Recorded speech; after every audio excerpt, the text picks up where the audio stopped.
Hello বন্ধুরা, কেমন আছেন সবাই? রিটেলারদের সব থেকে বড় প্রবলেম কি জানেন? রিটেলারদের সব থেকে বড় প্রবলেম হলো ডাউনফল। ডাউনফল মার্কেটে রিটেলাররা লস করে বসে। তো এই রিটেলারদের লসকে বাঁচাতে কিছু কি করা যেতে পারে?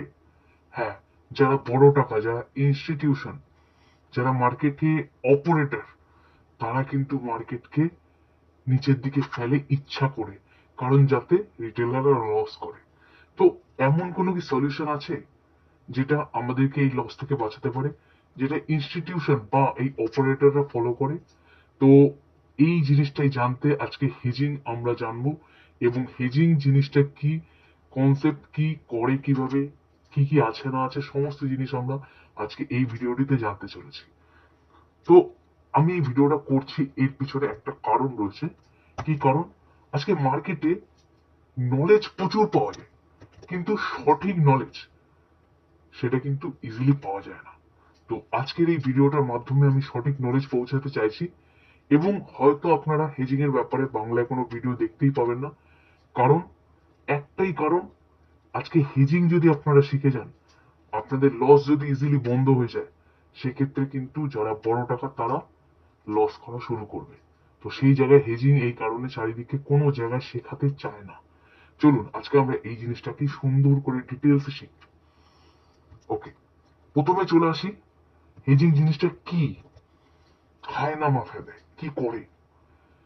ধরুন আপনি একটা বাইক কিনলেন।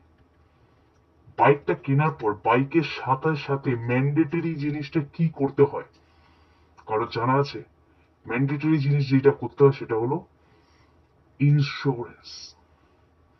যাতে বাইক যদি অ্যাক্সিডেন্ট হয়, যাতে আমি টাকাটা পেয়ে যাই, বা বাইক সারানোর খরচ আমি পেয়ে যাই। এছাড়াও আপনি একটা বাড়ি বানালেন, বাড়ির আশেপাশে আমরা দেওয়াল দিই না? কি কারণে দেওয়াল দিই? যাতে বাড়িটা প্রোটেক্ট থাকে। তো মার্কেটে প্রোটেকশনের জন্য কি কিছু করা যেতে পারে না? আজকে একটা এক্সাম্পলের মাধ্যমে চলুন বোঝার চেষ্টা করি আমরা। তো আমি একটা শেয়ার দেখতে পাচ্ছি এখানে, এবি ক্যাপিটাল বলে।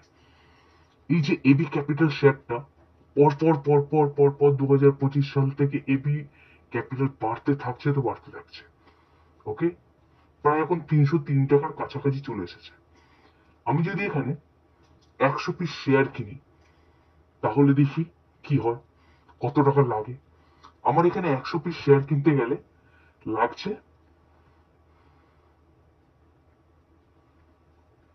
303,000, 30,300 টাকা আমার এখানে লাগছে। যদি এখন এই 303 থেকে এই শেয়ারটা নিচের দিকে নামা শুরু করে, তাহলে আমার এই 30,300 ক্যাপিটালটা টোটাল রিস্কের মধ্যে থাকছে। তো এটাকে বাঁচাবো কি করে? এটাকে বাঁচাবো কি করে? এটাকে বাঁচানোর জন্যই হেজিং কনসেপ্ট চালু হয়েছিল, এবং মার্কেটে হেজিং করে একটাই ইনস্ট্রুমেন্ট দিয়ে, বা দুটো ইনস্ট্রুমেন্ট দিয়ে বলতে পারেন, যেটাকে বলা হয় ডেরিভেটিভ। ডেরিভেটিভ, হ্যাঁ, এই ডেরিভেটিভের মধ্যে দুটো পার্ট রয়েছে, একটা হলো ফিউচার, আর একটা হলো অপশন। তো এই ফিউচার এবং অপশন দিয়ে আমরা এই আমাদের ক্যাপিটালটাকে প্রোটেক্ট করার চেষ্টা করব। চলুন একটু প্র্যাকটিক্যালি দেখিনি কিভাবে এটা করা যেতে পারে। আমরা একটু সেন্সিবলে চলে যাব। সেন্সিবল কি, যেখান থেকে আমরা বিভিন্ন স্ট্র্যাটেজি বানাতে পারি। সেন্সিবলে চলে গেলাম, এবি ক্যাপিটালে চলে এলাম, এবং এখানে আমরা বিভিন্ন স্ট্র্যাটেজি টেস্ট করার চেষ্টা করব। ওকে, তার আগে আমি একটু বলে দিই, অপশনের মধ্যে দুটো পার্ট থাকে, একটা কল এবং পুট। যদি আপনারা এর উপর ভিডিও চান, আমি অবশ্যই ইন ডিটেলসে কল পুট কাকে বলে বানিয়ে দেবো ভিডিও। যদি আপনারা ফিউচারের উপর ভিডিও চান, তবে আমি ফিউচারের উপর ভিডিও বানিয়ে দেবো, এবং আগামীকালে আনতে চলেছি। তো আপনারা কমেন্ট করে জানান আপনারা কি ফিউচার বা অপশনের উপর ভিডিও চান বাংলায়। তো আমি আপনাদের জন্য কিন্তু নিয়ে আসবো। চলুন তবে এখানে দেখে নিই। আমি এখানে সার্চ করলাম, নর্মালি নিফটি থাকবে, সার্চ করব আমি এ বি ক্যাপিটাল। এলো, আসার পরে আমি এখানে বাই বা বিল্ড আ নিউ কাস্টম স্ট্র্যাটেজিতে ক্লিক করলাম। এখানে ফিউচারে ক্লিক করলাম। এবি ক্যাপিটালের তিনটে ফিউচার আমরা দেখতে পাচ্ছি। 3 মাসের ফিউচার থাকে, আমি ইন ডিটেলসে ভিডিও আনবো যদি আপনারা বলেন। তো তিনটে ফিউচারের মধ্যে আমরা এই এবি ক্যাপিটালে ইনভেস্টমেন্ট যদি করি সেটাকে হেজ করার জন্য ফিউচার সেল করতে পারি। ওকে, আমরা তিনটে জিনিস করতে পারি। কি কি করতে পারি একটু লিখে দিই এখানে। আমরা ফিউচার সেল করতে পারি, আমরা পুট অপশন বাই করতে পারি, আমরা কল অপশন সেল করতে পারি। তিনটে জিনিস আমরা করতে পারি। তো তিনটের মধ্যে কোনটা করলে বেস্ট হবে, যদি বাই চান্স এই শেয়ারটা নিচের দিকে পড়া শুরু করে তখন কোনটা বেস্ট হবে একটু আমরা দেখার চেষ্টা করি। ওকে, প্রথমে আমি একটু অন্যরকম ভাবে দেখাই। প্রথমে আমি সেল করলাম।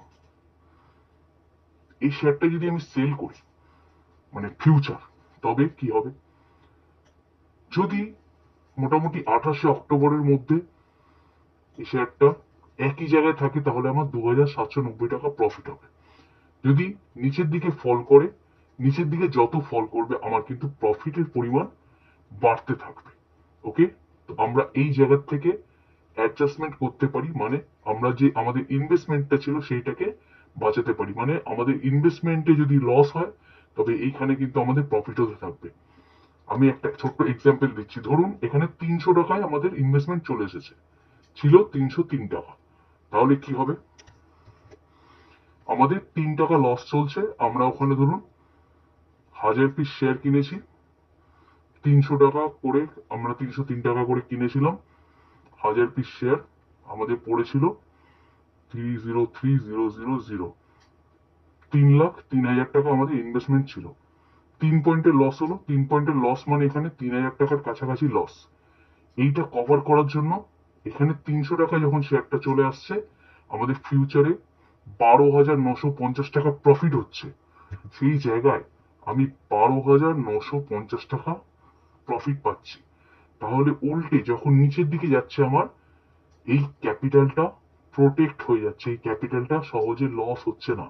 তো এটা গেল ফিউচার সেল করে আমাদের এই বেনিফিটটা হচ্ছে। সেম ভাবে আমি যদি কল অপশন সেল করার চেষ্টা করি জিনিসটা কি হবে দেখি কোথায় গিয়ে দাঁড়ায়। আমি একটু স্ট্রাইকে এবারে ক্লিক করব। স্ট্রাইকে ক্লিক করে আমি একটু উপর দিকের কল সেল করব।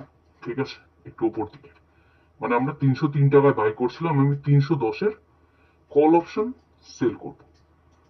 করলাম, দেখি কি হয়। যদি শেয়ারটা উপর দিকে যেতে থাকে, এই ডেটটা কিন্তু আমি 28 তারিখই সিলেক্ট করেছি, উপর দিকে যদি যেতে থাকে আমার প্রফিট হচ্ছে, বাট প্রফিটটা একটু কমছে। যদি শেয়ারটা 303 টাকা থেকে 306 টাকাতেও চলে যায় আমার প্রফিট থাকবে। একটা লেভেলের পরে আমার লস দেখা যাবে, তাছাড়া কিন্তু প্রফিটই থাকবে। যদি শেয়ারটা নিচের দিকে যেতে থাকে, 300 টাকা চলে আসে, আমার 26,000-এর কাছাকাছি প্রফিট হচ্ছে। মানে কিরকম, আজকে আমার ইনভেস্টমেন্ট ওখানে যদি 3,000 টাকা লস হয়, এখানে কল অপশন সেলিং আমাকে 26,000 টাকা এক্সট্রা দিয়ে দিচ্ছে, মানে আমার কিন্তু লাভই হচ্ছে। আমি যদি পুট অপশন বাই করে থাকি, ওই শেয়ারটা বাই করার সাথে সাথে কি হতো চলুন একটু দেখা যাক। আমি যদি পুট অপশন বাই করে থাকি, ধরুন আমি পুট অপশন বাই করলাম 300 টাকারই পুট অপশন বাই করলাম। চলুন, এই একটা মাত্র জায়গা যেখানে যদি শেয়ারটা একটু নিচে পড়ে, মানে 297 টাকা বা 300 টাকাতেও চলে আসে, আমার পুট অপশনে ভালো রকমের লস দিচ্ছে। তার মানে কি, আমি পুট অপশন বাই করে কিন্তু ফেসে যাব। তো আমি এখানে তিনটে জিনিস পাচ্ছি।